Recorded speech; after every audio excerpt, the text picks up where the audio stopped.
want to start with the founding story because we were just talking before we hit record. It's really only been like 5 years of like the business being the business. Yep. But you were a freshman at the University of Miami in 2014. Yep. You got assigned an informational interview for a sports admin class. And instead of doing one, you did a bunch of them and turned it into a website. You said it was built to get a job, not become one. At what specific point did it stop being a class project and start becoming a business? Well, once I graduated and I didn't have a job, a full-time job, because I thought I was going to work for a league that I had went like 12 rounds of deep interviews with, and for whatever reason, it just didn't work out. And so for me, it was like, okay, well, if that's not going to work out, then I have the opportunity to really think about the business. And I had told myself back when I was going into college, I did everything as we all do in high school, where you play sports and you do this and you do that, but you never really focused on one thing. So I was like, well, what if I just focused on one thing? I was 21 at the time and 22, and I said, I have no responsibilities. I have nothing. I can live very cheaply. Like, let's just see what happens if I focus on this. And so focused on it for a year, worked as a TA at the university after I graduated, waited tables at a restaurant in Miami as well. And then I met our first investor on Twitter, of all places, when it was Twitter, not X. And, they invested in the business at the end of 2018, and I moved from Miami to New York in 2019. And then, we started to build the business actually. So for the most part, yeah, it's been something that I've been doing in some way, shape, or form since, June of 2014. So it'll be 12 years in a few months here. And, but really a business is a full-time business since the kind of what is the end of 18/early part of 19. And are you originally from Miami? I'm from Arizona originally. I joke with people. I tell people I do the reverse retirement: Arizona, Miami, New York. Usually people go the other way. So yeah, Arizona went to school in Miami and then moved up here when we got investments and lived here since. Yeah, you don't give me the classic stereotypical Miami guy, so I guess. I think the stereotypical Miami person has probably changed a lot in the last few years too, because Miami has changed as a city a lot too. It's all that crypto money. Yeah. So 2018, you raised some money. Your co-founder was Russ. Yep. Was he already part of this with you, or did he not join until after the fundraise? No, he was part of it with me until about this time a year ago. So we had like a great 10-year run.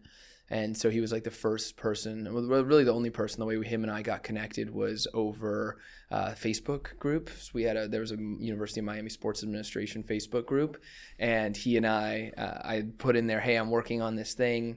It's really nothing right now. I have no idea what's going to come of it, but let's see, and let's, and if anyone wants to help, I'm down to have people help out. And he was the only person who responded, and we had a great 10-year run, and now he's the COO at College Sports Company. It's kind of an upstart media company focused on NIL and college sports and kind of helping athletic departments do athlete-led content. And so he's got a great role over there. But yeah, a decade with a partner is a really long time, and it was really fruitful, and we had a lot of wins together, and it was great. It was great. All you could ask for in an early stage startup partner. Why did Russ leave? It was just at the time. It was opportunity, right? Like, we had the ability to continue to think about what the management team looked like. He wanted to step into bigger shoes and have more control and more say. And so we just had the opportunity to have a conversation, say, hey, what's next? What do you want to do? What are you excited about? And, it was just more of like, hey, like this is a natural time, transition period, RedBird coming in, all of this stuff. Like it's a good transition period in time, and it all worked out. One of the things you'll hear from super experienced entrepreneurs is be very careful with your equity. Yep. Right? Because there's only so much of it, and once you kind of sell it or give it away or anything like that, like you really can't get it back. Yeah. So this idea was yours. Russell kind of joins in. As a founder, and you guys were co-founders, but as like the guy with the original idea, how do you think about equity when bringing on a co-founder in that sort of a situation that you guys were starting in? I think for us, it was very different because it was never supposed to, again, I always said this, it's never supposed to be a company or a business. So I'm not saying I threw out equity like candy, but there was a lot of early stage people who got equity, not Russ, obviously he deserved it, but probably didn't deserve it. And that, made for a little bit of a messy cap table that we have cleaned up over the time period. But yeah, again, it's a totally different ball game for me now if I was starting a business than when I was at the time. And, the first round we ever did was for 51% of the business. It was a true strategic partnership. I was 23 and I said, look, at this point, as long as we have a partner, I think we can make a run at this. And, I'm willing to give up a more significant part of it. And because of the fact that if it's successful, then that partner and that investor, if they make a ton of money, I can always go back to them again in my second venture or my third venture, because I've always told myself this is my first thing, not my last thing. And if there's other things along the way and I help make people successful along the way, then hopefully, that'll come back in more ways than one. So yeah, I think the mindset now is very different than the mindset was then, which the mindset was then is like, man, if you're just helping me out, I'll give you some equity because I can't give you anything else. Right. So it's just a little bit different. And so that first investor was SC Holdings. SC Holdings. And so you found them on Twitter. Jason, on Twitter. And sent him a DM, and one thing led to another, and he basically invested and bought 51% of the company. Yes. What complications kind of arose from selling to a non-operating partner, or was he an operating partner, 51% of your company? Yeah, I mean, he was effectively an operating partner. I mean, we were meeting all the time. He was in the mix on everything. That was what him and I's discussion was. Is he's like, I've done this. I've built and sold a business and multiple businesses, and this is kind of what I want to do next. We were one of the first investments that they made out of the family office, and they've been incredibly successful since then with some of their other holdings that they have. And for us, it was really just like, hey, we want someone who's been there, who's done that. We want someone who's going to get in the weeds with us, because I don't think at that time we would have been able to succeed with probably like a, let's call it passive investor. Like, he was very active and, helping, set up the discipline and the structure and a lot of things. And so, at the time, when you're 23, you'll take any money you can get. And we were able to take money from someone who believed in the brand, who believed in me, and, was there to help us through the process, right? I think that's the big thing, is that we've been blessed, throughout the last 5-6 years, that we've had great investors. I don't think everyone gets blessed with that, but we've had great investors who are always looking in our corner. I think we've built a great relationship with all of them and have been very open with them, where we have challenges, where we have opportunities, where we can work together, where things are something that we really want to lean into. But, again, like, that's where, as we've thought about all of our investors, we've always wanted to lean into and make sure that if we're going to take money, we're taking money from the right people. I think very often so many people take money probably from the wrong people, or in the wrong valuation, or in the wrong thing. And it's just like, it creates a lot of problems. And of course, there's always going to be something. It's never going to be always rainbows and stuff like that. But for us, we've been able to have really great investors who've been really supportive, and Jason and them were kind of the first part of that. Was the business making any money when Jason invested? Yeah, $200,000, I think. So something like that. How did you guys value the business? It's kind of like basically I was like, we know we can do this, essentially, is what we told him. And I said, I have 4 years of people I've done interviews with who've told me that this is what they want to see. And if we want to do this, this is what it's going to take. And, for the most part, they believed that, and they understood and saw, and then did some diligence and talked to people. And they had a sense of like, okay, yeah, this is legit. And, we quickly proved that out, right? First year, I think we almost did $1 million after they invested. And it was just like, oh, we were right. Like, we said if we could get money to do this, and then we got money to do this, and we did it, and it worked in a way. So yeah, it was great. Again, it was more of like Jason wasn't betting on the business. He was betting on me. Right. And that's what happens early stage. You have to bet on whoever the person is that's running the business. And thankfully, I didn't let him down. I haven't, at least at this point, which is great for any of our investors. And so, I think it's a different quantum for early stage investors than it is for an investor now, where we have, 5 years of track record. Is Jason still involved, or is he out now? No, he's out. RedBird bought him out in 23. So, all right. So he comes in, you're making $200,000. Yeah. What does he invest into the business to kind of get you guys going? Yeah, we raised, I think I've been pretty open about this. We raised $750,000 at $1.5 million valuation or something like that. Nice, small, here we go. We're about to get going. Yeah, which totally. For you were probably like, this is like rocket fuel. I'm like, this is amazing. I can pay myself some money. It is nice to take a salary. It's nice to take a salary. Yeah. I own my business outright, but I still have to pay myself a salary. And every 2 weeks I get that paycheck, and it's kind of like, oh, we're doing something here. Yeah, it feels great. It feels great. One of the things I think about, so you basically got your start interviewing people, like you Yep. just do these interviews, and Yep. that's how you kind of got your start. Do you think that is, for anyone who is thinking about starting a media company, that is the way to get started from ground zero? Is like, could I tomorrow go into healthcare and just start interviewing healthcare execs? And as long as I know what I'm talking about, like that's how you get in? Like, is that how you would do it? I mean, again? I would say like, I wouldn't say it was probably how I would do it again. I think there's a lot of lessons learned. I don't think it's a bad way. It's a pretty low friction way to get in and start to do things. I mean, look, what I believed at the time was that there's all these stories about athletes, but there's never been stories really at scale about the people, behind the scenes. And that was the whole pitch. It was the original slogan we had of the business was the game behind the game, right? Like that's what we were calling it and talking about. And so for me, yeah, I mean, like if you have no audience, no money, no experience, I think it's a no-brainer way to go into it because you can do it at low cost. You can do it in a way where you essentially use other people's audiences to drive audience to you, and you can build kind of a flywheel from there. I mean, that was the whole thing, is like you just incrementally every single day you interviewed another person and another person and another person, and they, every single day they got better in title and bigger in stature and more in audience, and then they would share that stuff, and then you by default would get, kind of tailwinds off of that, right? So I think it's a great way to do it. I think it's a way that can work in some ways, and I also just think it depends on what industry you're trying to do and everything like that. It was this hard-hitting journalism that I was doing? No, I was just doing informational interviews with people who worked in sports, right? But no one was doing it at that time, and people liked it, and people shared the heck out of it. And then, one person led to 4 people, led to 12 people, led to, I did 120 or 110 informational interviews in that first year, and, subsequently more after that. But again, because of the fact that it wasn't something that I started with an idea of, oh, this is going to be a media company. This was just me like saying, well, I did one informational interview. What if I did more, because I want to make sure I have a job? And that was really more about what it was, to have a job, not, become a job, as I've said multiple times. And so I think that changes the approach, but I think there's no reason why people can't do a similar approach in similar verticals. You can build authority very quickly. You build relationships very quickly. You can kind of fit in a space. Again, how many healthcare professionals today are being interviewed? I have no idea. I'm not in healthcare, but I would say there's probably a lot of demand, and you start doing it. And then after a while, 1, 2, 3 months in, your inbox is going to be flooded. Oh, I want to talk.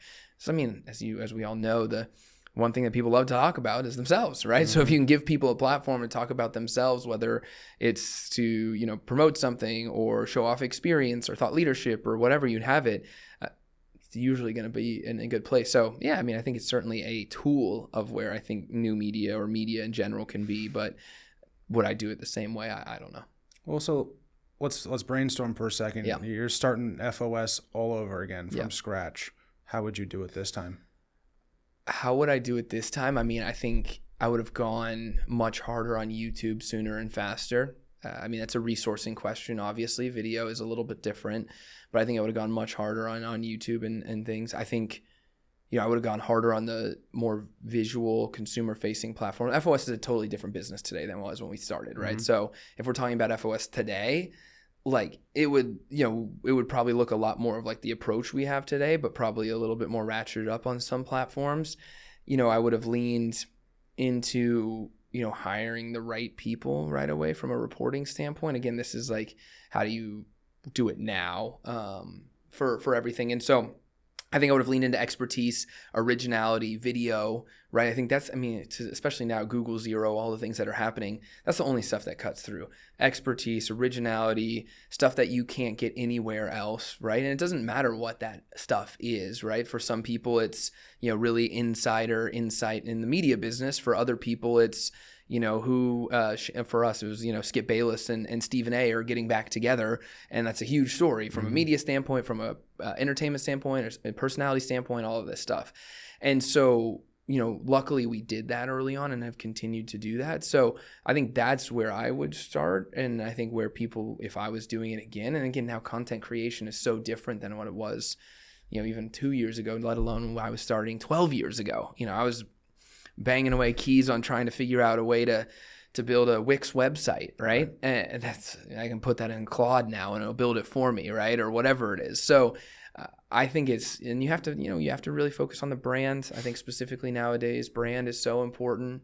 It's more important than ever before, in my opinion, because if you have a brand that matters and a brand that stands for something, I think people will gravitate towards it. Like, it's a way to stand out in this ecosystem. So I think expertise, originality, content that tells a story that isn't just something that you can get anywhere else. Because I think what we've seen with other media companies, like a mainstream, like general news publication today in 2026 is not going to work. Like, people have tried and unsuccessfully tried because people already have those habits built, whether it's the New York Times, whether it's the Wall Street Journal, whatever it is, right? Like, those are what people are looking to for that. And so to build something. And so I think if you have lanes of expertise in areas in which you're focused on, you're building in those. I always say it's like, everyone calls it niche. I always call it like focused, because I think niche gets a bad rep. Like, everyone's like, oh, it's a niche media company. Small. Yes. And I'm like, no. I said, just because we're niche in focus doesn't mean we're niche in scale. Right. There's a lot of people that care about this thing, and this thing just happens to be the business of sports. But, I think that's what it's like. Focused media brands, not niche media brands, right? Like, you need to build a focused media brand, especially now because platforms reward focus, right? Like, whether we like it or not, like, a lot of the algorithms are based off of the successful accounts are, you go on the account and you know every single time what you're going to get. Mm-hmm. And that's where you can see audience growth and things like that. And so I think those have been the things. And then, I think, how do you invest more in the creator side of things and build more of the faces around the franchises, which I think we've done a good job, recently in the last year or so as we shifted the strategy to that. But yeah, I think that's the only way you're going to win today. And I think if you do that, you can win in big ways. We've seen that. Like, sure, like, you're not going to have, the next Vogue or something like that, but you can still have a very influential fashion publication that can be 10 people, that can make a ton of impact, and that can be bought for a lot of money. I think people forget about Vogue. Like, that took a long time to build that brand up. Like, these are multi-decade. Yeah, I mean, it's like every attention media specifically is a. I mean, it's not a 10-year game; it's a 20-year game. Right. I mean, like, for us, we really didn't start to feel the snowball impact until 10 years, right? Like, especially as someone who didn't come from media, right? And like, I was a really outsider. Like, it just takes that much time, energy, effort for people to see the brand, to understand the brand, to feel the brand, to connect with the brand, to go back to the brand, to trust the brand, right? Media in so many ways is really trust dependent. And so I think for that standpoint, like, if you were getting into media today, there is no shortcut. No. And look, there are some success stories that are faster than others, like a TBPN or whatever it is like that. But like, if you look at it, John had been building online for so long before that. And like, they'd been doing all of these things for so long before they were doing what they were doing. And even then, it still took them a couple years in the category in which they were, and they did a great job. And obviously they had the OpenAI stuff, but like, media is just a long game. And I think people, for the most part, aren't ready for the long game. It's not even just a long game. It's a long game and an everyday game. You got to make new product every single day. And I think people just like, oh, I'm going to be a content creator. Or, oh, I'm going to get into media. And then they quickly realize, oh shit, I have to do this every day. And it's like, it's not like you can just code something and then have people buy the software and you don't have to, I mean, obviously there's other things you do every day, but like, it is an everyday, always on, 24/7, especially if you want to, if you want to be the best and you want to be in the mix of the industry and space that you sit in. Like, you got to be at the events, you got to be producing the content, you got to be on social, you got to be talking to your audience, right? There's just so much today where you have to do and be. And I think people just underestimate that so much, which is why I think you've seen a lot of people who have come in with big ambitions from outside of media, trying to do something with media or save media, and then not quickly realizing like, oh shit, like, there's a lot of work on a daily basis that goes into this, and it's just not an overnight success ever. You mentioned brand a couple of times, and you've long cared about FOS as a brand, or front office sports as a brand. I don't actually know which one you kind of go with these days. The goal is everyone's entry point is front office sports, but the more people that know us as FOS is the better. So you've always sort of you've cared about brand for a long time, even from a young age. Like, you don't come from media, you don't come from this. Why was brand so important? And you were consistent with that brand for pretty early on. Yeah, I mean, look, for me, I always said, and I still think it's true, like, if we were ever to sell to a strategic or whatever it is, like, sure, they could buy me, but what do I do? There needs to be something to buy, right? You need to buy a brand, right? What does that brand stand for? Especially in journalism, like what does that brand stand for? Can that brand nowadays, can you be a brand that convenes people? If you're a brand that can get the right people in the room, like you're an actual brand. Do you have a brand that people read every day? Do you have a brand, you know what I mean? Like I think there's a whole difference between like people are, oh yeah, like I got a media company and I have all these numbers. And I'm like, yeah, you have an audience, but like, do you have a brand? And I think that's the big question that people should really ask. Like, do we have a brand that matters? And if we don't, how do we make it matter without being salacious and things like that? And I think that has been a focus of ours, is because I think about like, you know, and as we've grown, it's continued to evolve, but ESPN is the parent brand, right? And then ESPN has all these other brands and faces inside of them who make up ESPN, and they all rely on each other, right? Like Stephen A relies on ESPN, ESPN relies on Stephen A, right? Like it's kind of a symbiotic relationship for the most part. How do we do that now? Because we're at a point where the brand is, I think, really strong and people know and recognize and respect the brand. And so how do we bring in other people that we can help provide those platforms, provide those things, and be able to like kind of equate them together where it's great reporter, great creator, great brand, right? And then it's like, oh, like FOS hires these people or these people work at FOS. Like that's what we want. And so I think, yeah, I mean, for us, brand is everything. It's always been everything, right? Like it's the way you stand out. It's the way you feel. It's how our events come to life. We talk about like premium, elevated, timeless. Like that's how we talk about all of our stuff. How does it feel premium? How does it feel elevated? How does it feel like something that people want to continue to come back to time and time again, whether it's what they see on .com, whether it's what they see on social channels, whether it's what they see in or experience in an event standpoint. Because I mean, we've invested heavily early on with a creative strategy team. We have like a 6-person creative strategy team. For a company our size, like that's probably too big, but like it's just, they've been so great and so critical in the success of a sales team, especially because we had to go up market from a sales standpoint. The quote unquote, like, let's call it the sports business, which is different than the business of sports, in my opinion, but the sports business is relatively small in the grand scheme of things, like the true industry of sports, especially in North America. You have 32 pro teams in every league, you have college teams, everything like that, but there's really not a ton of people in there. So that means from an endemic advertising standpoint, there's not a whole ton of dollars. Very different from like a media industry, an advertising industry, like all these other industries where you see 3, 4, 5, 30, 40, $50 million a year trade publications, right? Like advertising, can handle Adweek and Ad Age and Digiday and all this stuff, right? Because there's enough ad tech money to go around. There's all this stuff. Where in sports, we quickly found out there wasn't, because it's just not that as big of an industry. So, I was talking to partners and it's like, oh yeah, well, like we spent XYZ dollars and that's our entire marketing budget for a year. And I'm like, oh, all right. Like, that's great. I'm glad we got that. But that was a signal to me very quickly, like we have to find other advertisers because there's just no way we can succeed in this category if we don't. And so by bringing in the creative strategy team, all of a sudden, our decks from day one look like $1 million deck, even if it's not $1 million proposal. And it just adds so much validity and brand, recognition and everything in the room meeting. Because like the biggest thing for us with ad buyers, especially, a year ago, 2 years ago, less so now, but still in our first meetings, like it's all about trust. Mm-hmm.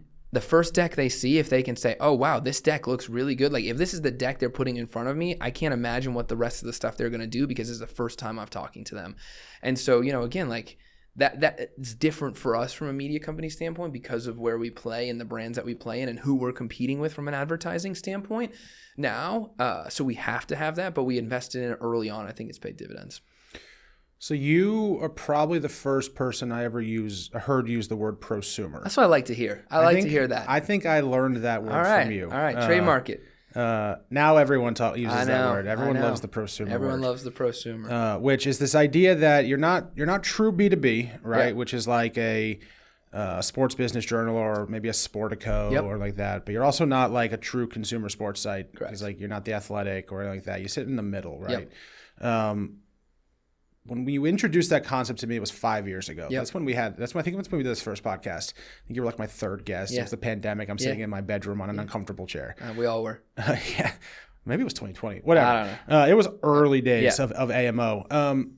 You compared yourself to Politico, which was to some extent like a prosumer business, Wall Street Journal, Bloomberg. Yep. All right. Yep.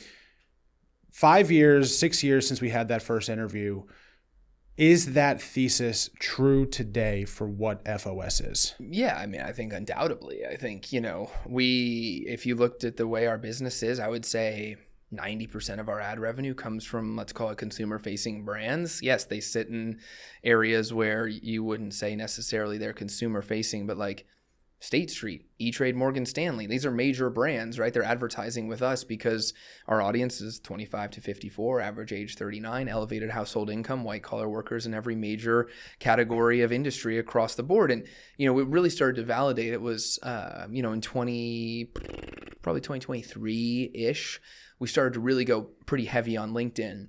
And the best thing about LinkedIn is that for those who care about audience is LinkedIn tells you who these people are. Mm-hmm. I don't know who you are on Instagram. You could be TwinkleToes12 on Instagram, but you're Jacob, the CEO of a media. Just guess.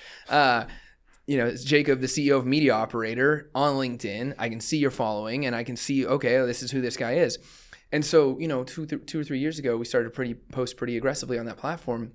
And all of a sudden we saw like all of the audience was coming from outside of what you would call, quote unquote, the sports industry. It's people who are in finance, people who are in law, people who are in media, advertising. I mean, at this point, sports is at the intersection of every major industry and intersecting in a big, big way. The biggest moment in advertising for most people is the Super Bowl, right? Like that's just the truth, right? And you start to see even like the Met Gala, which was recently, a lot of sports integration. Even speaking about the Met Gala, you go to someone like Anne Hathaway, who obviously was a star of that, Devil Wears Prada, she's an owner of Arsenal now, right? I think. Don't quote me on that, but I think it's 100% right. And so it's like you have all these celebrities who are now team owners. You have the Ryan Reynolds of it all. You have all of these things. Like sports in some way has become culture. And that was the kind of belief at the time is like, hey, we know we have the audience in this one category. How do we go out and get the audience in the other categories that is going to make it really interesting from a brand standpoint that we can then have a great pitch for advertisers, which is, hey, advertiser XYZ, you can extend and amplify what you're already doing in sports into our audience in a way that's a little bit differentiated, different point of view, or other advertiser, you can't necessarily afford live sports or some of the bigger players, but we have a solution that has real meaningful scale that you can also plug into because you want to be around sports, right? The World Cup, we have so much demand right now for all these brands and advertisers who want to be around the World Cup, but don't have millions of dollars to spend on a 7-second ad and on a game that's at 10:30 at night that is between people that probably aren't really watching it domestically here in the US. And so I think that was the ultimate positioning and idea was like, hey, like there is a lot of green shoots per se into the professionalization of sports, the sophistication of capital coming into sports and on and on and on and on. And if we're covering it from that more Wall Street Journal lens, that more Bloomberg lens, that this is something that we can have those brands and advertisers align with. And it's brand safe, it's interesting, so we can play the sports angle, we can play the business angle, we can play both of them, we can play the culture angle. So yeah, I mean, I would say now more than ever, it's true. I think we have the North Star is, I think, brighter and more clear than it's ever been. Our whole new slogan, it was, it used to be the game behind the game. Now it's sports is big business, and we kind of apply that to everything else, and it really is, right? So how do we think about it, talk about it, sell it in that way all the time? Because like the business of sports was a category that like Darren Ravel like was the only guy 5 years ago, 6 years ago doing at scale. And now like it's us, right, that are doing it at scale. And, Yahoo, we just did a partnership with them, and, they have a sports business hub now. And I think like everyone has started to wake up to the fact that like, oh, this is like interesting and we should be talking about it and we should be doing it. And for us, it's been our main course for the last, we're 70 full-time employees now. Like this is what we do, talk about, post about all day long. We have 2 million cross-platform followers. We're the number one sports publisher on LinkedIn. We have, a relationship with them, and they've been such great partners for us from a brand link standpoint. And so like, it's like kind of validating to the fact that like, yeah, like this is real. And luckily we've, been on the train for the last 10 plus years. So one of the things that I've always struggled with regard to this idea of a prosumer publication, with AMO, I know exactly who my target audience is. You are my target audience. Yep. Your team is my target audience. Yep. Your readers are not my target audience. And I can very clearly state that. Yep. And if I'm a consumer brand, a general news brand, they say everyone's their audience. But even like a consumer brand, like a Men's Health, you can kind of define, with prosumer, your business, but your consumer, like how do you not lose sight of still who your target reader is and start to make decisions because, well, bigger is better. And if I just make this one shift in my content, I can get bigger. Yeah. Like, how do you manage that? I mean, look, I think for us now and for probably everyone, like I don't think bigger is necessarily better nowadays, right? Like there's only so big you can get. And I think again, like as we've seen by so many publications who were so big because of Google and stuff like that, like doesn't necessarily mean better, right? And so for us, it's all about, okay, we've done so much data and research, and we've worked with so many partners to develop these, kind of 3 audience profiles. One of them's like the casual cultural fan. I don't have the other 2 off the top of my head, but like those are the 3 core target demographics or target audiences that we've built our business around. Some of them look different on this platform. Some of them look different on the .com. Some of them look different here. So at this point, sure, if a Gen Pop consumer wants to look at our Instagram and follow us, amazing, great. But the real core grouping is 25 to 54, average age 39, elevated household income, typically white collar workers in every industry you can think of. Like that's the audience. Outside of that, if other people come into our ecosystem, great. That's the content that we're creating for. That's the audience we're creating content for. That's the audience that we're promoting to. That's the audience we're marketing to. That's the audience we're selling tickets to, whatever it may be.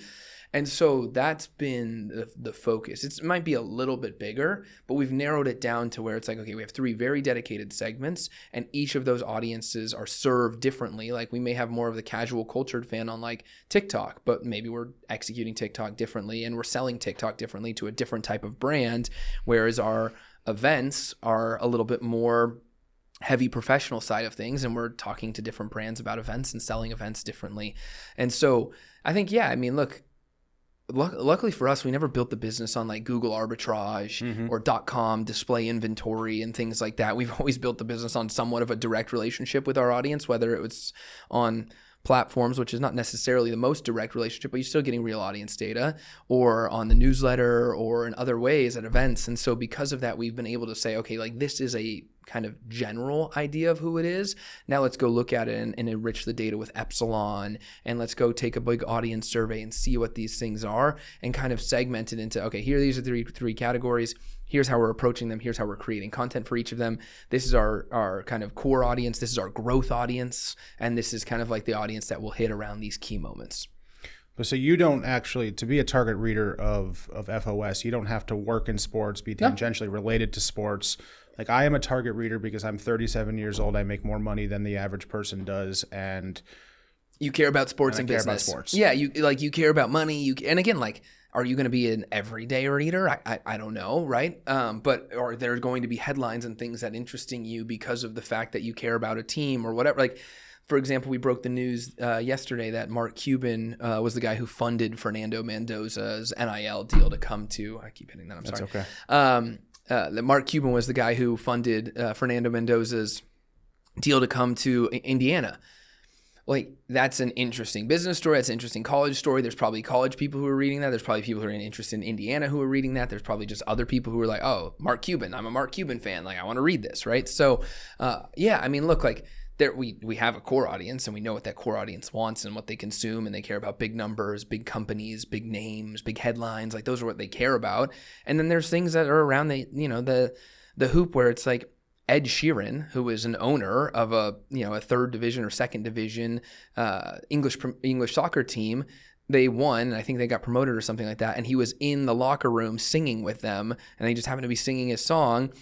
We posted that. It's got 150,000 likes and someone has like 75,000 shares, right? But like, that is a perfect story for us. It's a celebrity owner. It happens to have like a little like human interest to it. He happens to be singing his song, right? Like, but he owns the team. He's interested in the team. Like, it's an owner story. It's a money story. It's an entertainment story. It's a sports story, right? Like, there's so many of those tentacles in there. And so if we can bring new readers in by covering something like that, or new audience members by covering things like that, great. But like, the through line is the idea that, again, sports is big business. What is in that ecosystem? Everything that's off the field at this point. Sometimes it's a little more cultural looking. Sometimes it's hard business looking, right? It just depends.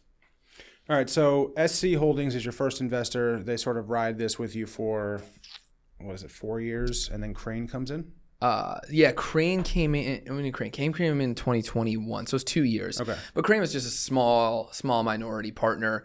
They, Casey and I met each other, and they were kind of in a place after COVID where they had a ton of success and, had some money to invest, and they said, hey, like, let's find a way to invest. And so they invested, and then they were in for like a year, and then the RedBird conversation happened, and I said, hey, look, like, I have an opportunity for you guys to get a nice return quickly in a year if this is something that you'd be interested in. And they said, yeah. So they made money, and then RedBird came in, and it was RedBird and SC, and then it was so it was RedBird and SC for a year, and then RedBird bought out the rest of SC, and now it's just RedBird. So when Crain got in, $25 million valuation. Yeah. Okay. A year later, RedBird comes in. Yeah. $40 million. First round was 40 or 40, yeah. And then a year later, they bought out SC entirely. Yeah. Was that always the plan, or did they see something and they were like, you know what, let's just get rid of everyone else, it's just us? I mean, you can talk to them about that, honestly. Sure. I mean, I think they always thought that there was an opportunity to own everything. I think SC kind of knew at that time that they were at the tail end of their hold period, right? 3 to 5 years typically for companies, and SC wanted to move outside of media into more consumer stuff. And so it was just an opportunity where like SC and credit to Jason kind of understood like, hey, we had gotten the business to this far. We probably don't have a ton more value to add at this point, maybe a little bit, but like, let's steward this into the next chapter. Let's give Jeff and RedBird what they're looking for and what they need, and let's exit with a great return. And so again, I would assume that. I haven't directly ever asked them directionally. That's what I think it is that they knew at that point it was the end of their hold period. They were shifting focuses. They had a great asset. They had someone else who wanted to put more time, energy, and effort into that asset if they had more control of that asset. And then we just figured it all out. So yeah, it was great. So RedBird's in now. What % of the company do they own? We haven't like necessarily disclosed it, but like it's a clear majority of the business. Clear majority of the business. So obviously Jeff Zucker is a dominant operator. Yes. Like truly dominant operator. Yes. I don't think I would ever want Jeff Zucker to be over my shoulder simply because he's just, that kind of operator. I think once you get to know him, you would. All right. Well, if he listens to this episode, I am absolutely raising at a $40 million valuation.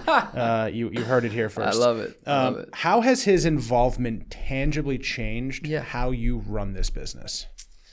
I think part of the thing that we did with the SC stuff was great from getting us from 0 to 1. I think the RedBird deal was about how we get from 1 to 2. And I think it's just operational rigor, sophistication, trust. Jeff and I, we just had our meeting today, but we meet on a weekly basis and we talk about the business. There is no surprises. I just remember like hearing from him. He's like, this is what I want. I want this on a weekly basis. This is because I don't want any surprises in the board meeting. We're going to meet quarterly. This is what the board meetings are going to look like. This is what this is going to look like. This is what this is going to look like. And if we do this during a weekly basis, then everything else will be easy. And I was like, okay, great. Like that was awesome. Like it makes my life easy.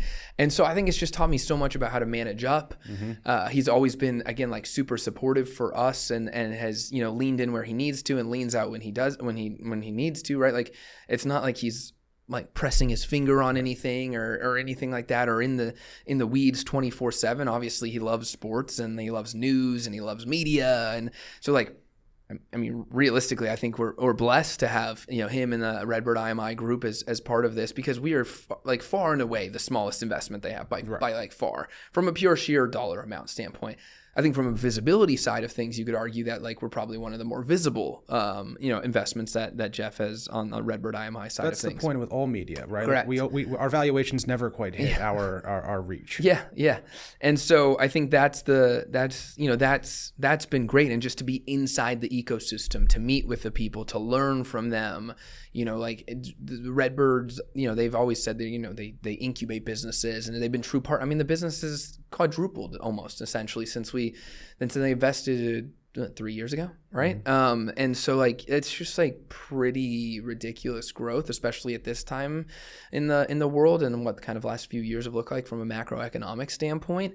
And I think that's just come down to like operational rigor and sophistication and trust and the ability to give us the kind of leash to operate, but not too much to just do whatever we want, right? Not that we would, because, as any, operator knows, specifically, like if there's capital involved, like you're a fiduciary of the capital. And I take that job very seriously, from my standpoint, for our investors is, we run the business tight because like that's how we should be running it. And that's how we've been, have learned to run it.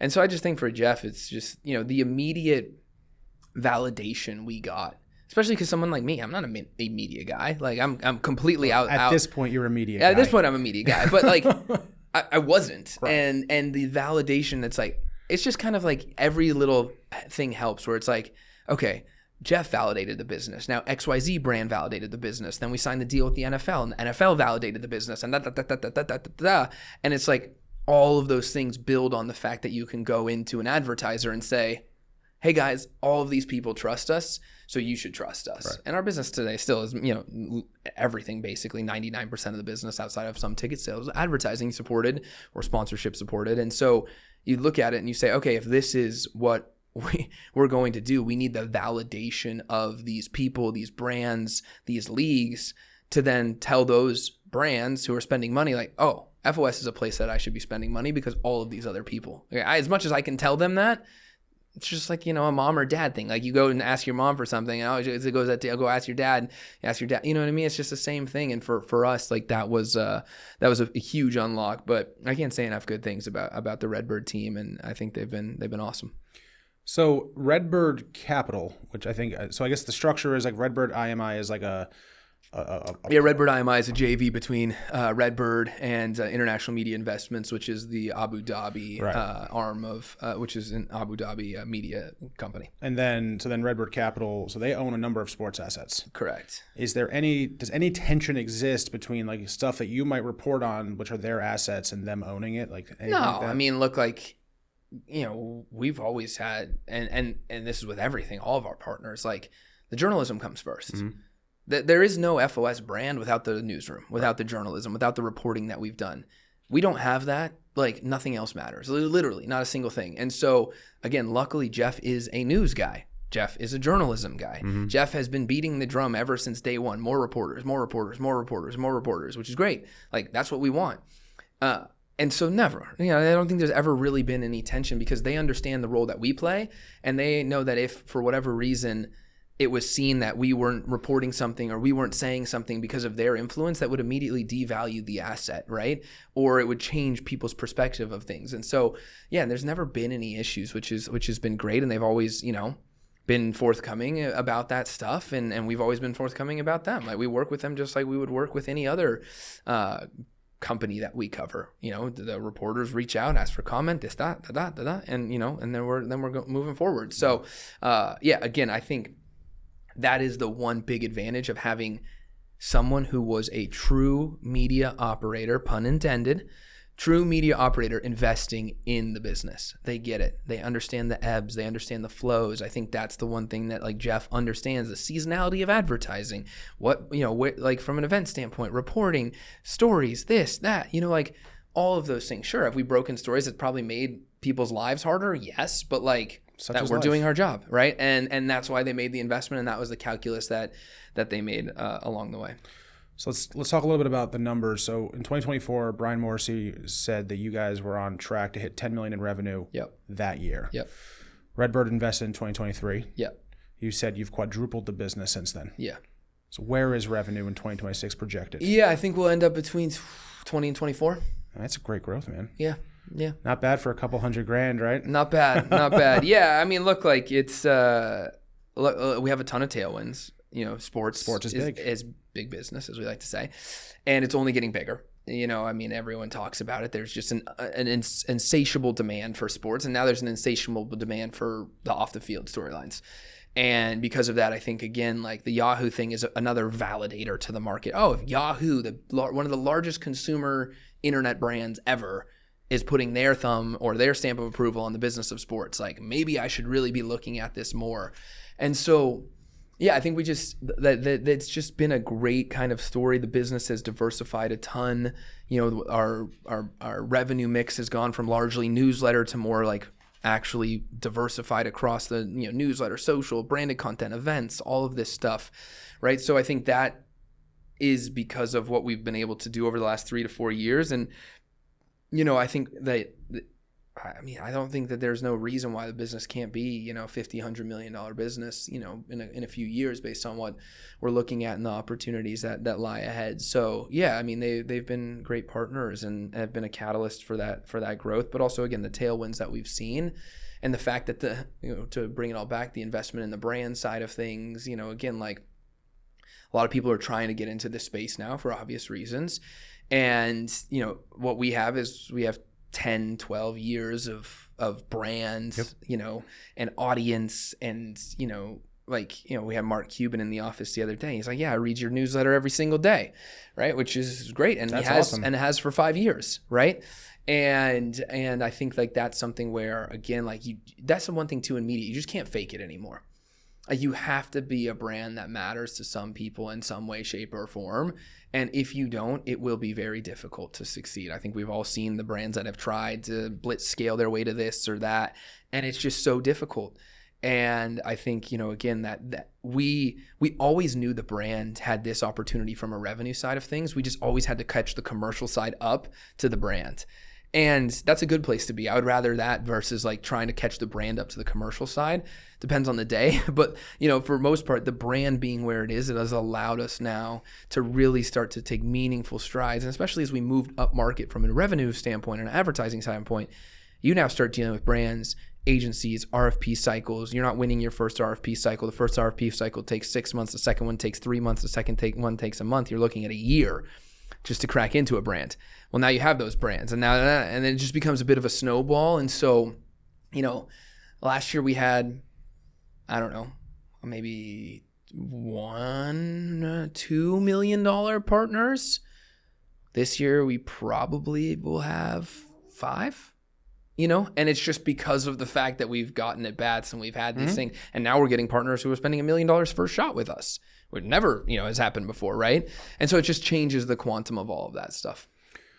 So you guys do a lot of different things, right? Yep. Still pretty heavily advertising. We also have events now. Mm-hmm. You got a studio business, Yep. right? You're bringing back your daily show. We're bringing back we're launching a nationally syndicated TV show. Yeah. So like all of these things, if you had to look at that 24 million number, how would you break it apart into those different buckets? Yeah, I mean, look, I think like you have like digital, which like digital we'll call .com, newsletter, stuff like that, probably 20% of the business.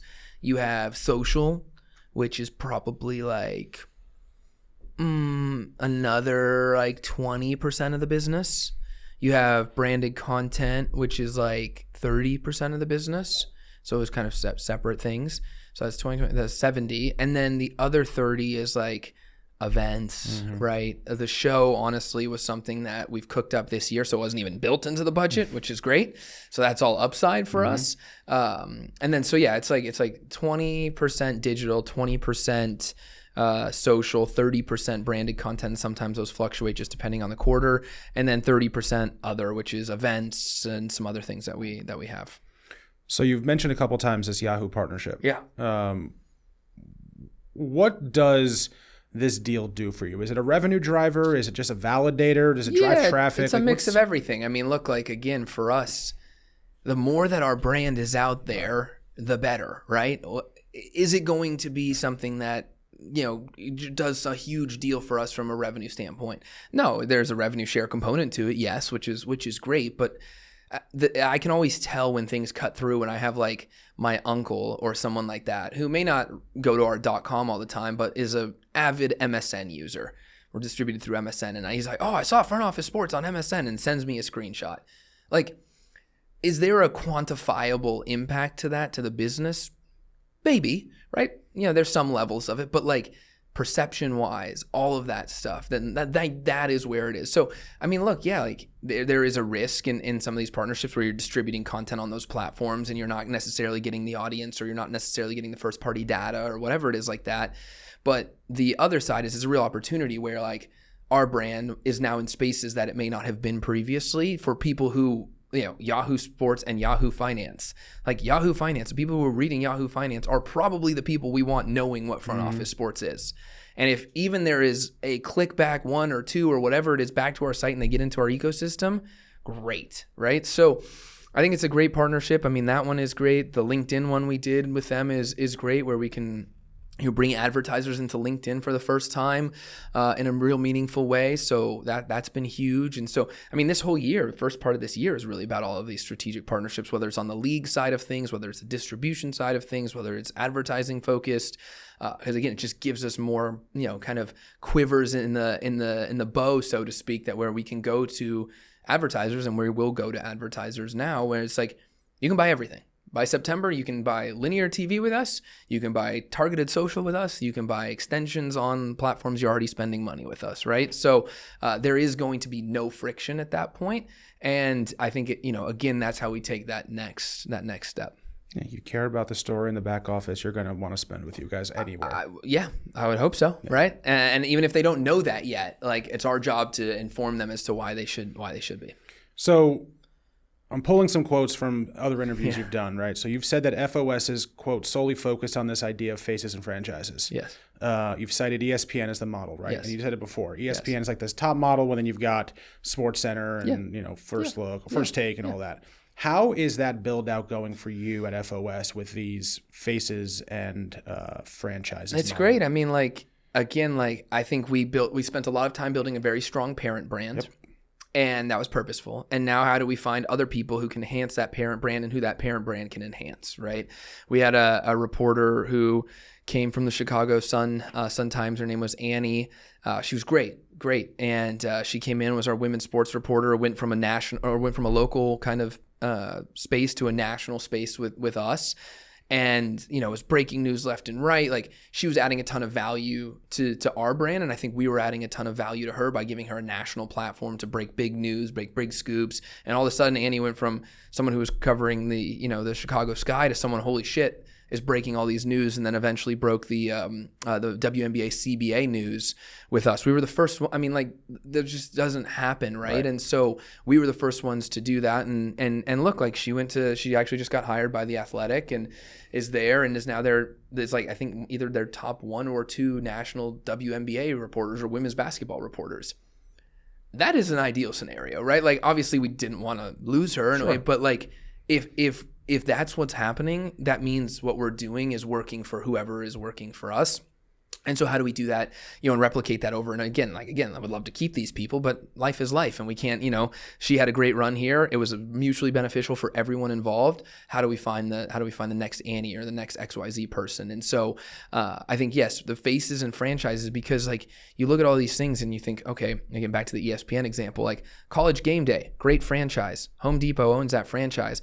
ESPN probably goes to market and says, hey, brand XYZ, this is how you align with this franchise. I think the other thing too is that the way we see advertising specifically, it's like, okay, turnkey stuff, right? Which you can do pretty easily. It's branded content, which, is a means to an end in a lot of ways. And of course we'll do it, but I don't think we want to sit around and make commercials for brands all day long. Or there's IP alignment. And that's the ultimate occasion, right? So how do we have brands align with the IP that we're creating that we know is going to be successful, that we know if they align with, it's going to continue to amplify that, and that it's going to be better for them, right? Like, we want, and there's so many examples of brands that have done this well, right? Like, I think Barstool is a great example. Like, they create all this content, they create all these shows, they integrate brands into the shows, right? They get them, integrated into what they're doing, whether it's like John Gruden doing, Gruden's QB class, and Chevrolet is on his hat, right? Like, Chevrolet is not telling them what to do. Chevrolet is just like, this content is so good that we want to be on it. And how do we be on it? And ideally that's where it is for us. And so, yeah, I mean, we have multiple franchises now that are $1 million franchises, whether it's an event franchise, whether it's a content franchise, whether it's a social first franchise. We have a Caroline and Vic, which is, Caroline is our head of content strategy or director of content strategy, and Vic head of marketing and strategy, has done a great job building out what this matrix is. And this is a franchise, this is a piece of IP, right? Like this is a piece of content. This is a vertical, right? So we have all of these things that we kind of align to and then say, okay, this is what we're going to do. Like the most great example of this is we kind of incubated.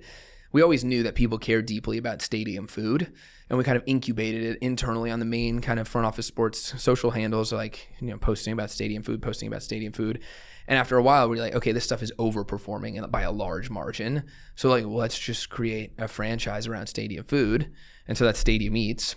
And Stadium Eats now, Pepsi was a partner, Kraft Heinz is a partner, blah, blah, blah, blah, blah. And it's literally just because of the fact that we can go to the brand and say, this is what it looks like. What we were talking about earlier, something that's focused, something that's dedicated. This is what it looks like. This is what we do. And this is how you as a brand are going to integrate into it and why it's relevant to you. And again, like I think that will be $1 million plus franchise this year, right? And it's, it's nothing that we hadn't been doing. We just put it on an Instagram account, a TikTok account, and a YouTube channel dedicated to itself. That's the content. That's always the content. And then we're using it as an opportunity to sell into brands. Yeah, it's a packaging kind of conversation more than anything. Yeah, sure. So when you think about these franchises, a lot of media companies, we look at, let's say like Vox, right? Vox is building up a big podcast network. Maybe they're selling. So maybe they're selling. Yeah.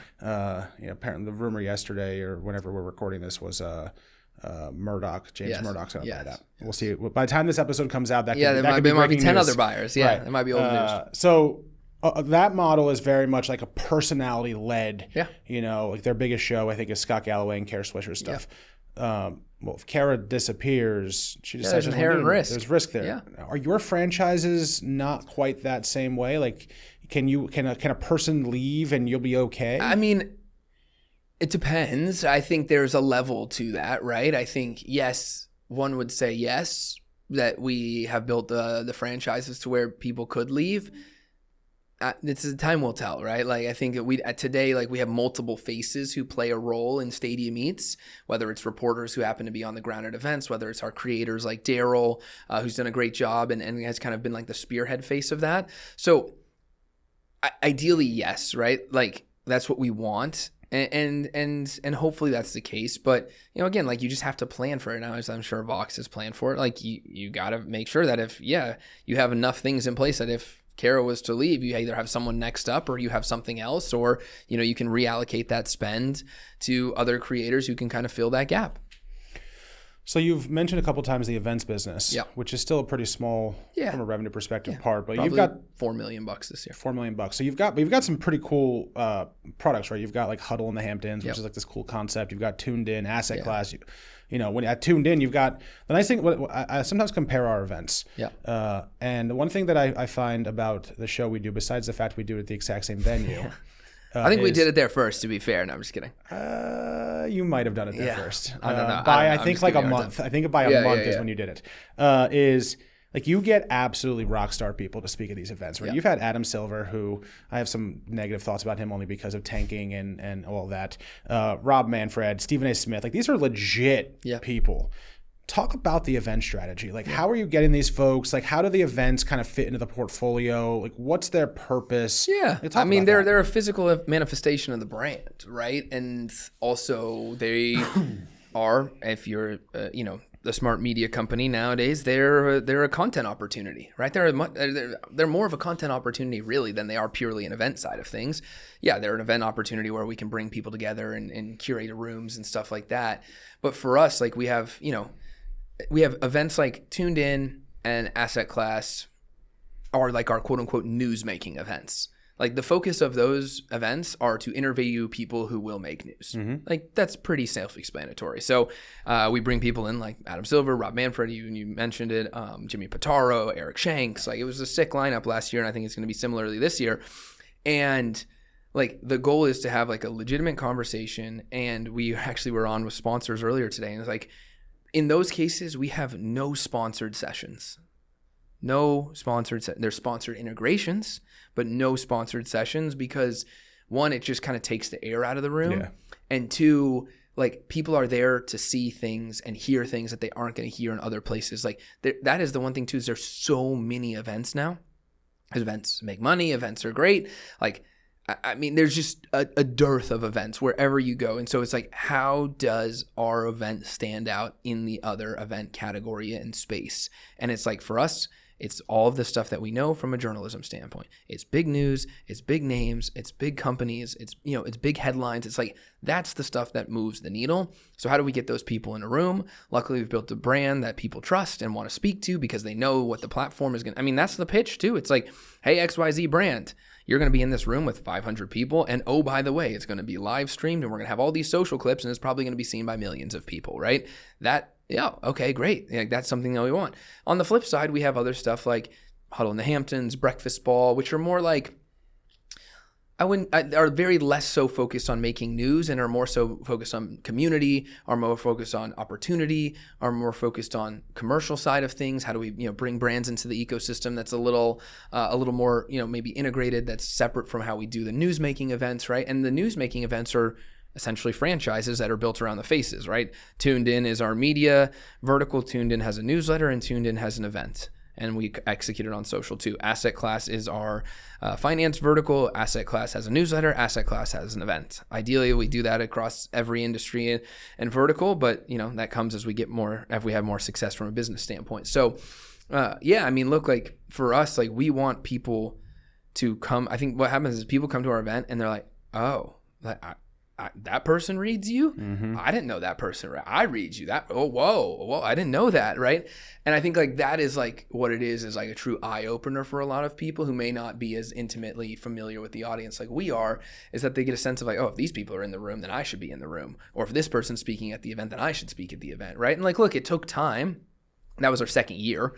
But like, there's no reason at this point, like we can't get anyone that we want from a speaking standpoint unless their schedule doesn't work. And, you know, that's where we run into sometimes. But at this point, they know, okay, they're going to go on a page. They're going to get a fair interview. It's not going to be softball for the most part, right? They're going to be real questions. But, you know, they're going to be there because they want to be there and they want to be in the room with all the other people that are in the room, because if someone else is in the room and they're not in the room, people are going to ask, well, why isn't that person in the room? And they don't want to have that question. Yeah, I had Katie Couric speak at this past AMO Summit. Yeah. The fear I live with now is, how do I beat that? Just because of how well known Katie was. Yeah, Katie is. So that's the biggest fear. How do you get a better event the next year? Yeah, I mean, I don't know. We've been talking a lot about this. I think it's tough, and I think you just can't compare sometimes as much as like we would, you know, everyone says comparison is the thief of joy. It is in a lot of ways from an event business too, because there's only so much you can compare. Right. And they're like, again, like 1 year it might work for them, 1 year it might not. Sometimes people don't want to speak at the same event twice. Sometimes they want to mix it up, right? There's just so many things. Like our goal is focused. How do we have a great guest experience? How do we have a great speaker experience? How do we have a great content experience? And let the rest take care of itself. Like I cannot control when a media, or not a media company, a media company or a league has a board meeting.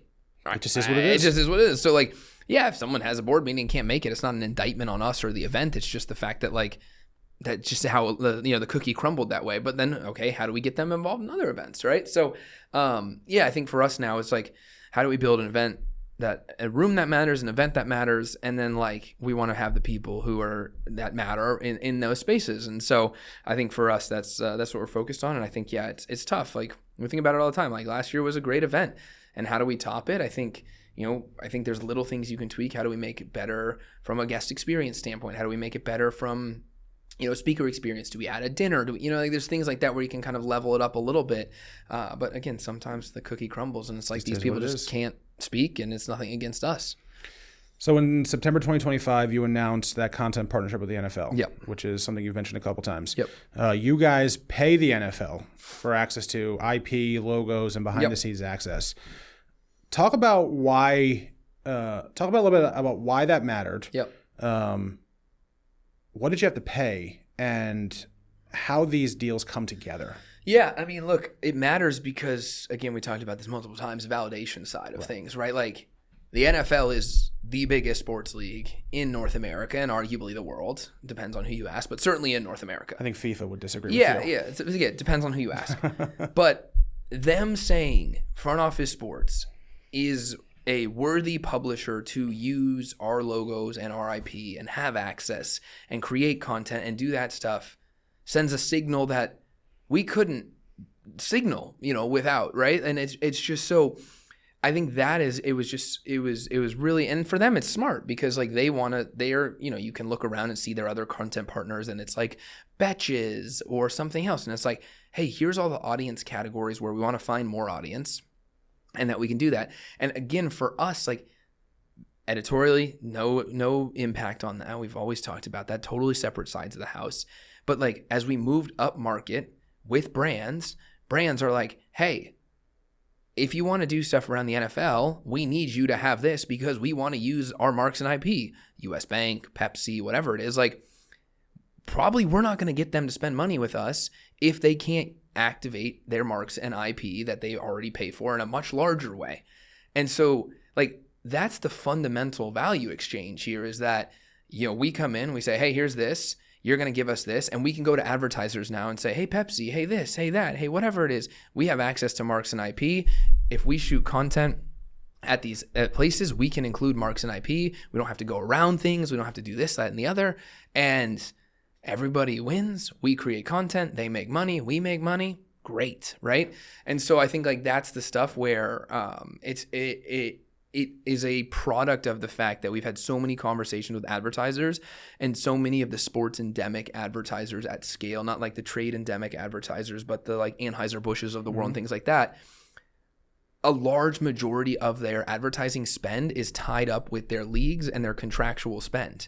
So outside of contractual spend, you run into kind of headwinds where it's like, well, we have to find net new incremental, things like that. This doesn't necessarily apply to a lot of the brands that may not spend as heavily in sports, so that's a different conversation. But if you look at all of the partners in sports and you say, oh, Accenture is a massive NFL partner. Accenture makes a ton of sense for us for a variety of reasons. We now can go to Accenture and say, hey, Accenture, see you're an NFL partner. We're an NFL partner. Here's some ideas that we have. XYZ, what do you think? Oh, that's great. Didn't know you were an NFL partner, right? So, you do that with the NWSL, you do that with WWE, PGA Tour we just signed to. And it's really just a function of like, I remember MasterCard came to us and said, if you're a PGA media partner, we'll spend XYZ dollars with you. I said, okay, well, I need to figure out how to be a PGA media tour partner. Up PGA? Yeah. And 6 months later, here we are. So, I think like it's just a kind of not a cost of doing business. It's just if you want sports advertising dollars and compete in the sports advertising community, you have to have access to the marks and IP of the teams and leagues that you may be using from a commercial content side of things, right? We can go and we have media credentials from an editorial side of things and things like that. But immediately, if we put a brand on something that has IP or whatever it is from another league, like one, we can't do that if we don't have those relationships. Two, if we do have the relationships, then great. It makes it so much easier for our team. And so are those deals like six-figure licensing deals? Are they like, how do those? It just depends. All of them are very different. I mean, we have, strict stuff where we don't disclose any of the stuff, but all of them range. Some of them are no MGs. Some of them are some MGs. Some of them are a mix of both, right? It just depends on the league, the structure, everything MG like being that. minimum guarantee? Correct. So they're kind of getting like a cut of revenue. So if you sell $10 million in NFL related content, they're going to get a cut of that. Yeah. Cool. I hope to sell $10 million of NFL related stuff. If that's the case, everyone's having a good day. Everyone's having a good day. But whatever the number is, totally. they get some semblance of a cut. If there's an MG, they're getting that no matter what. Yeah, we have rev shares and stuff like that. All right, so you launched FOS Studios almost a year ago. Mm-hmm. Talk a little bit about this business. The idea is you're going to be doing films and documentaries. Yeah. What's the business model? And a year in, how's it going? Yeah, so scripted, unscripted, and branded content. It'll now be our TV show, which will be the big, kind of project that we're under. And I think that one is great, and we're really excited about that. The advertiser demand already has been significant, so I think that show will pay for itself and then some very quickly, which we're excited about. But yeah, I mean, look, again, like, this is just a function of brands and other things happen. Like a year ago, 2 years ago, really, we were breaking the news of the Brett Favre welfare scandal. And we talked to Everwonder, which is a sister company of ours who we share an office with. And they're like, do you have anything on the Brett Favre stuff? I'm like, do we have anything on the Brett Favre stuff? Yeah, we have all of the stuff on the Brett Favre stuff. Yeah, we broke it. We broke it, and we've been covering it. And they're like, all right, let's put it together and let's pitch a bunch of people the story. And we pitched a bunch of people the story. Netflix bought it. We created it. We produced it. We launched it probably a year and a couple months ago. Maybe it was I think it was April of last year. It was the #1 movie on the platform. And from what I've seen or what I've been told, outperformed a lot of other things that are far more expensive than that movie was. And so, that kind of got us thinking, well, how can we do more of this? And so, and we, in the RedBird ecosystem, there was Bright North Studios, and inside of Bright North Studios, a company A-Frame, and it's started by this guy, Pat Diamond, who used to do Full Swing, was the EP on Full Swing and showrunner, and HBO Sports for a long time, and Dan DeStefano and Morgan. And we said, well, we have a brand that people really know and recognize from a content side of things. You guys have the capabilities and the expertise and things like that. Let's just combine those together. Let's create a studios brand, effectively white labeling all of the stuff that we're doing. And then let's go to market with a slate of ideas and programs and content and all of this stuff where we can find ways to win together. And we have the audience, the distribution, the kind of cachet and credibility, and you have the production skills, the back end stuff, and all of that stuff. So really asset light kind of approach where we're each value exchanging on each other. And it's been great. I mean, we're up for a couple awards at this Financial Communication Society on the branded side of things for some of the work we did with Bobby Bonilla and Nuveen. So we're really excited about that. And then we have a ton of other projects in the works, whether it's scripted stuff, unscripted stuff. And the beautiful thing for us is the studios business is just icing on the cake. It's not our core business. For places that are studios, it is their only business. And as we've seen, it can be challenging, especially now when you sit in these rooms and all of the studio buyers are like, well, what brands are going to support this? And then all the brands are like, well, what studios are going to support this? And I'm like, well, we need to know your commitment before we go to the studios. Well, we need to know the studio's commitment before we commit. And so when we go to the studios and say, hey, these brands might be interested. Well, I'm the studio. I need this person to be interested. And so it just becomes a chicken or the egg. And it's a very interesting dynamic now that I think still hasn't been solved. And I think will be interesting to see what happens going forward because you're just not seeing the level of buying activity that you used to from the studios or streamers or whatever it is. And so, but yeah, I mean, look, it's an upside bet. It's a bet on the brand. Yep. It's a bet on the fact that we have IP from our editorial content, from all these other things that we can create. It's a bet on the fact that we have access. I mean, we get pitched all the time stuff, right? It's just a bet on that, the halo of the brand and the front door of the brand and the opportunities of things that we get in, whether it's reporting or whatever, that we can then turn into something that's scripted, something that's unscripted, or that we can go to our advertisers and say, hey, we have a studios business. Here's some stuff that we've done in the past. Here's things we've won awards for. Maybe we can charge a premium for. And so is the business model, how does this make money? Are you making money on advertising? Are you making money on the sale of the show? It depends. Yeah. I mean, again, all of these things are so, some of it is if we sell something to Nuveen, right, we'll make money there. If we sell something to a platform or a streamer, maybe we'll make a production fee and a back end fee, right? It really just depends. It's that Netflix show about Brett Favre. That's we got a production fee for that. Right. Yeah. And is there a back end on Netflix or not really? That wasn't on that one. Yeah. That's kind of cool though.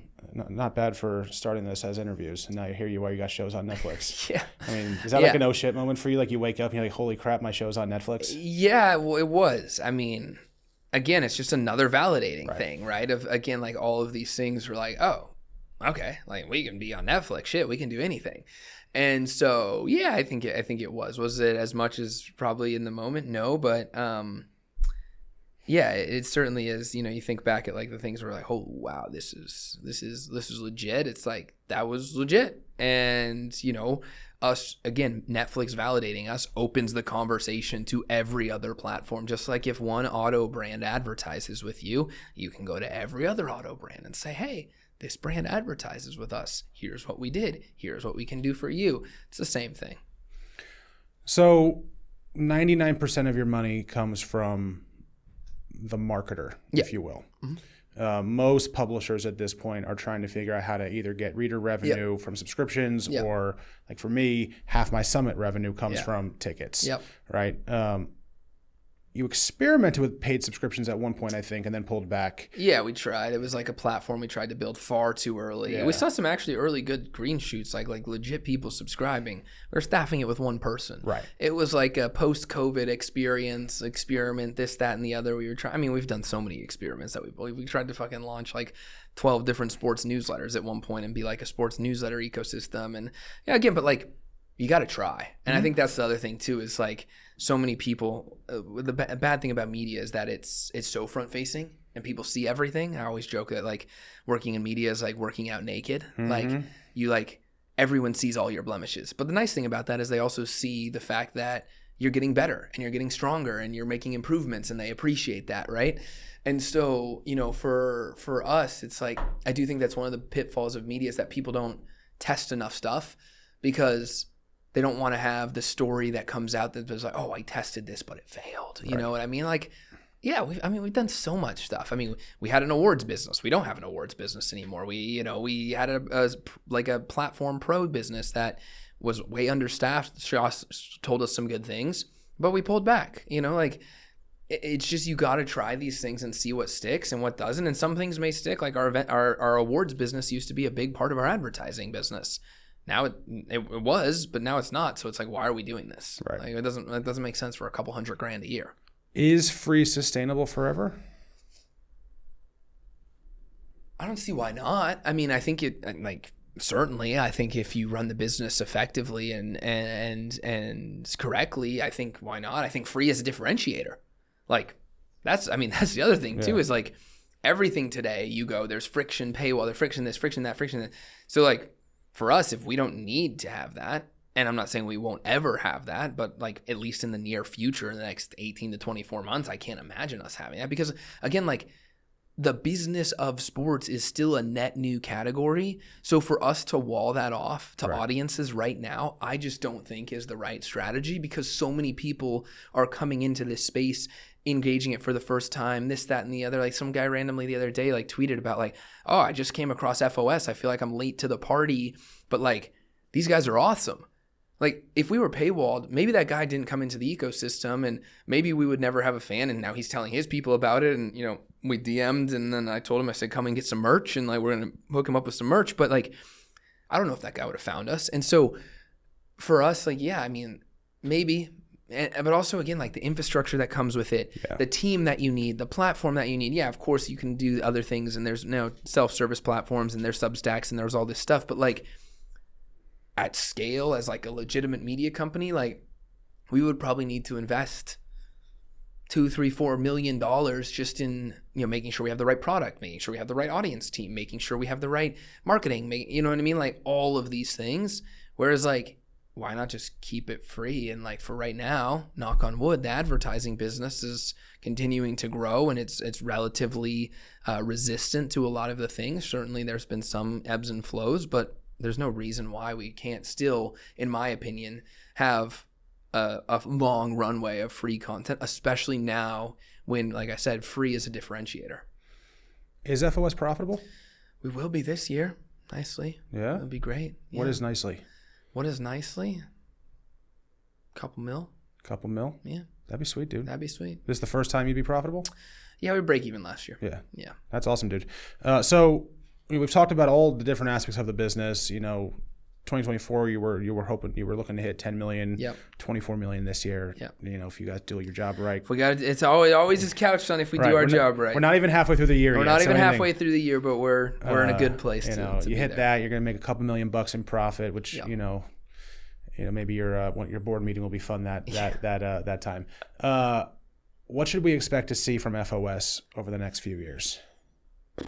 I mean, the next few years, it's just doubling down on what we know works. I mean, like, you know, how do we make the best things bigger? I mean, that was our whole conversation with the team. I present to the team kind of our approach to the year in November every year prior. So like our approach to 2026, you know, we presented that in November of 25. And it's like, we know what works now. Yeah. So like, let's just make the best better. How do we make tuned in better? How do we make asset class better? How do we grow some of our other things? How do we continue to invest in digital, social, video where we're winning, right? How do we think about, building an app, which we're doing, because we want to have that consumer relation. Right now we have a relationship with our audience in the morning and in the evening when our newsletter comes out. Obviously, if they're on our ecosystem or around, like they're still consuming or engaging with the brand, but realistically, like we need to have an all-day relationship with our audience. How do we have an all-day relationship with our audience?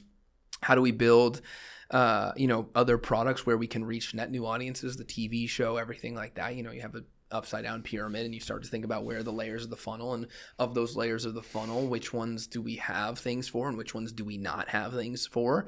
And how do we get people in the top and then bring them down? And the more that we can continue to get people in the top and bring them down without them leaving, or even if they leave, they come back, but maybe they're down a rung when they come back. So I don't think it's going to be anything groundbreaking. I don't think it's going to be anything like, holy shit, we've never seen this before. Right. I think it's just going to be more of the fundamentals of what makes media, if done right, really good, which is really good content, really good audience, really good events, really good experiences. Like if we can do that in this category, in this way, we have the Olympics in 2 years, right? Like the tailwinds continue until really, I would say till the Olympics. And I think even after that, because there's a lot more stuff to come after that with the Olympics in 2034, I think some rugby stuff, like all this stuff. Like sports is not slowing down. No. It's just not. And there is more money every single day. KKR, anyone you want. Apollo just put $225 million into pickleball. Like, if these guys who are, fundamentally and traditionally the most sophisticated capital allocators are looking at sports and saying, that's a place where I should put money.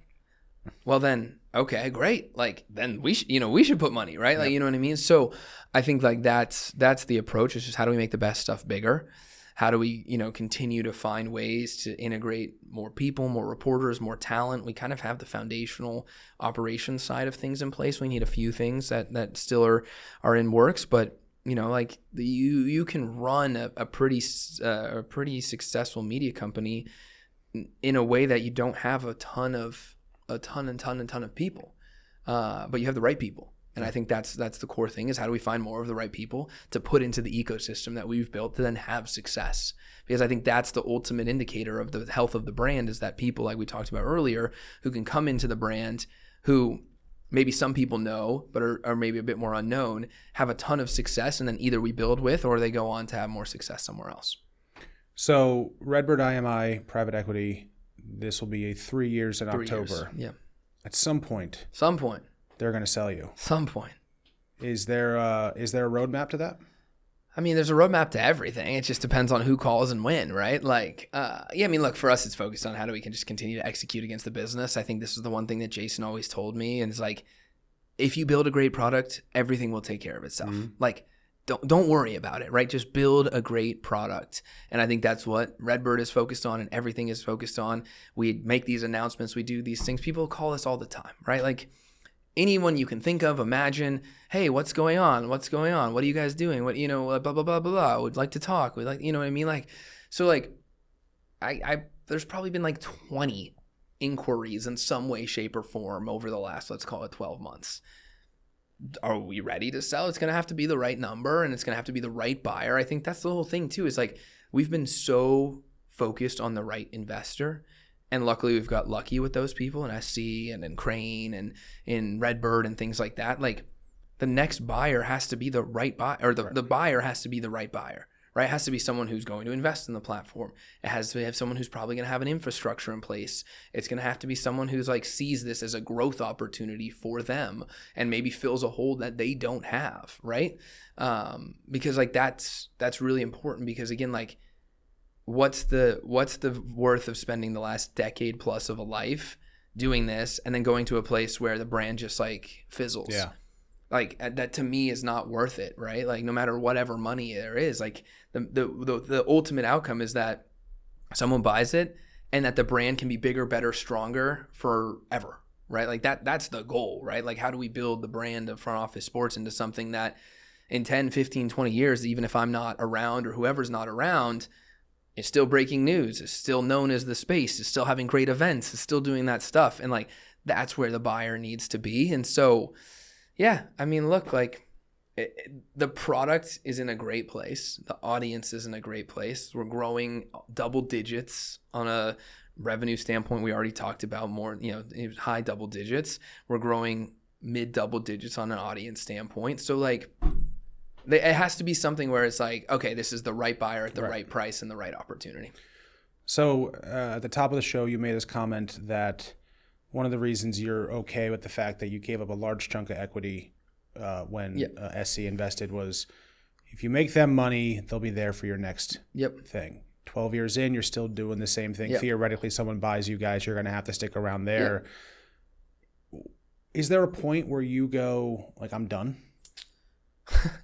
Yeah, I mean, certainly there probably is a point. I don't think we've reached that point yet. I mean, we still have so much stuff to do, right? Like, we got to launch an app. We got to launch a TV show. Like, there's a few more partnerships out there that we got to do. I mean, luckily, like, we've gotten into that phase. But yeah, I mean, like, if any entrepreneur has never said that, oh, yeah, man, I thought about, like, this was it. But, like, I mean, this is why you run the race, right? You run the race, but we got to finish the race, right? You're at mile 26.1. There's still another 0.1 mile to go to finish the race, and arguably is probably the hardest 0.1. Mm-hmm. And so for us, like, yeah, I mean, at some point, sure. But, like, I'm 31. This has been, something I would have never imagined. It's given me access to people I never thought I would have access to. We have a great team that I care very deeply about. I mean, at this point, like, sure, it's as much about me, but we have 70 people that every single day, like, there is something that we have to think about or care about or something like that. And at this point, like, that's, us landing the plane, less about me, is more about, okay, I want to make sure that wherever we go, that those 70 people feel really good about it. And those 70 people are going to be excited about it. And they're going to have opportunity, right? Like, beyond even what our opportunity is. And so, yeah, I just think, like, at this point, it's, you always think about it and you joke about it. And Russ and I would joke about it back in the day because there was a Chick-fil-A right next to our first office. And we'd always walk by, and that shit was fucking packed. Always packed. Sorry, I didn't mean to cuss, but I don't know if there's cussing allowed. Bleep me out. Cussing allowed. And it was just always packed. And we would joke. We said if we ever were to write like an autobiography, it was gonna be called "If Only We Sold Chicken Sandwiches," because we always thought, "Damn, this is so easy. Like, why did we choose the hardest shit ever in media, where it's like." You have to build an audience, then you have to build revenue, and then you have to do this every single day for the rest of your life, and blah, blah, blah, blah, blah, blah. And I was like, damn, if only we sold chicken sandwiches. So maybe eventually. But yeah, I think for this, like, luckily we continue to be challenged. We continue to have new opportunities. We continue to build great relationships and great partnerships, continue to grow. We just opened up a new office. We're going to have studio space on the floor above us that we're finalizing and in the next few weeks. And so, like, that growth, I think people see it, people get excited by it, especially nowadays. I mean, there's not that many media companies that are growing. Most are contracting. And so to be a media company in 2026 that's growing, it's really exciting. There's a lot of fun things. And to be in a category that's like sports and business and finance, like, also a lot of fun and cool. And so we have a great management team in place, which I think has helped elongate the desire and the journey, right? I think that's the one thing that people don't talk enough about, is that, like, every step of the journey, like, there has to be a level of support in place to, like, help you and make you and drive you to go longer. Because yeah, after a decade of doing this every single day for 12 years, and the only time I've taken off was my honeymoon, which was a week, of course it wears on you for sure. But it's also like, what else would I be doing? You know what I mean? Could be doing a lot worse. So it's been great. And again, like I said, we have great investors, we have a great team, and because of that, why not keep going, right? And just see. And then again, like, if once we get bought, we also want to have a great team, because, like, I don't have anything like, yeah, certainly I've thought about ideas and other things that I would do, but there's nothing where I'm like, man, if I sold this tomorrow, I want to go do, because, again, in my heart of hearts, I think, yeah, business will do 20 to 24 million in revenue this year. Like, I want what I think this can be 100 million, right? How many media companies ever got to 100 million, right? Like, and so one of my other founder friends has always told me, it's such a good anecdote, is 0 to 1 million is impossible. 1 million to 10 million is improbable. 10 million to 100 million is inevitable. And I told our team, I was like, well, you know, when we crossed 10 million a couple of years ago, I said, look, like we've made through the impossible stage and the improbable stage. I said, the rest of this 10 to 100 is up to us. We're in the inevitability stage. And so whatever we do, however we execute, that's up to us. And, you know, like, why not? And I think that's like the cool thing is that all of the hardest work is done. It's still hard work, no doubt about it, but all the hardest stuff is done. So now let's just keep going. I want to end in the last couple minutes with the same two questions I ask every operator that comes on the show. First, so we've talked about your ownership structure. We've talked about the NFL deal. We've talked about all the different new business units you're launching up. We've talked about Jeff. We've talked about them all. For a media operator trying to figure out where to place their bets right now, what's the one thing you'd tell them to focus on? I mean, you just have to do something focused, right? Whatever it is, it needs to be focused on something, whether it's trash, whether it's sports, whatever it is. Like, I just don't think today that people will have success trying to be too broad. Yes, you can be focused, not niche, you can be focused. And if you are focused, there is an awesome opportunity for you. And there could be very large audiences in whatever that focus is, right? Like, for example, Mahjong, all of a sudden, absolutely going ballistic. Everyone is playing Mahjong. Maybe there's an opportunity for someone to focus on Mahjong specifically. I'm not going to do it. I don't know why it's going crazy, but like all of my entire feed are people playing Mahjong. Very weird. But like there's a lot of people who play Mahjong, right? Like so funny. We cover stories, track and field stories sometimes. And it's like, I don't think people really realize there's a lot of people who run and there's a lot of people who care about track and field. Yes, it is like a small thing of coverage standpoint, but there is a lot of stuff in there. And I remember one of our highest performing, best pieces of content ever was how like all of these kind of endurance athletes are using Rice Krispies instead of like goo or whatever it is. Dude, it went crazy. Hundreds of thousands of shares and comments and this and that, mega viral. And it's like, well, wait a second. There is like a real audience of people who care very deeply about this stuff. Right. So I think it needs to be focused, but I don't think people need to be turned off by focus.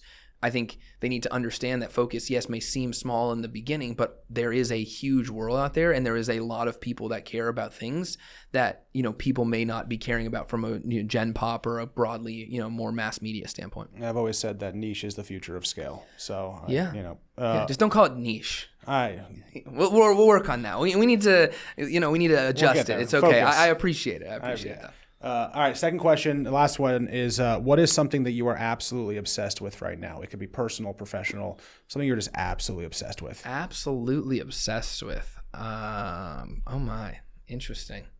What am I absolutely obsessed with? That's a good question. I was not expecting it. Oh man. Trying to find a new apartment to live in. That's like the personal side of things. I wouldn't call it an obsession. New York City real estate's a problem. Yeah, I wouldn't call it an obsession, but certainly is top of mind. I mean, professionally wise, I think it was crazy, but just like The Office was an obsession. Yeah. You know, just trying to, like, we had been in a sublease space. Like, this is the first time we were in a space that, like, there's a 5-year lease, there's a real build out, there's this, that, and the other. And so I think that has been an obsession for a while because we just wanted to make it, you know, again, we had someone in today and they're like, wow, this is a really cool space. And I was like, nice. You know, like that, like people Morning like. Brew's office was like that for us. Yeah, people see that and it's like, holy shit, like these guys are legit. Right. So I think the obsession right now for me at work is how do I do things that make our employees' jobs easier? Right. So from a partner standpoint, like how do I focus on things like the NFL deal or other things like that make our sales jobs easier? How do I focus on other stuff that make our content people's jobs easier? Right. Like how do we use all that stuff to make their jobs easier is probably like the biggest use of my time. And so I think like that's the obsession right now outside of the office is like, what is the next thing or the next things that we can do that can create value or opportunity that makes the teams and our jobs easier? Sweet. Well, thanks for coming on the show. Thank you, sir. Appreciate it.